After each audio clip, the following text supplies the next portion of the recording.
Have you tried having fantasies? Because I didn't have any fantasies. I didn't even know I had capacity to get them.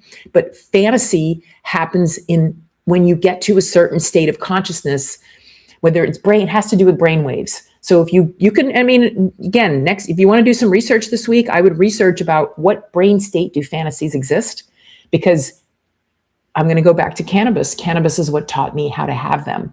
Cannabis is something that can give you access to them. Now you can get there with meditation and with breath work and with other things, obviously, because we know from the research that women are able to have orgasms with, some women don't need what we need, women who've struggled, right?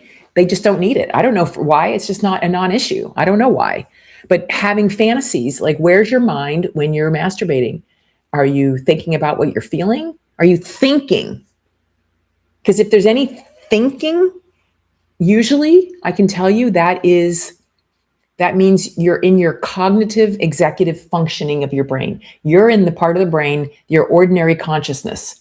An orgasm doesn't happen in ordinary consciousness for women.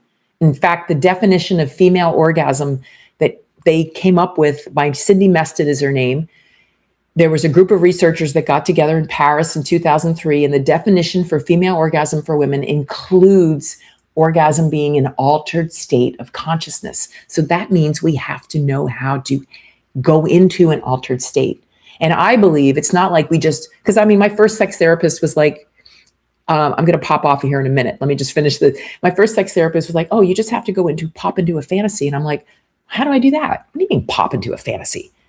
No, it doesn't work like that. You can't just pop into one. You've got to emerge into one and hang out there. And that's where most of my orgasms happen, when I'm in fantasy.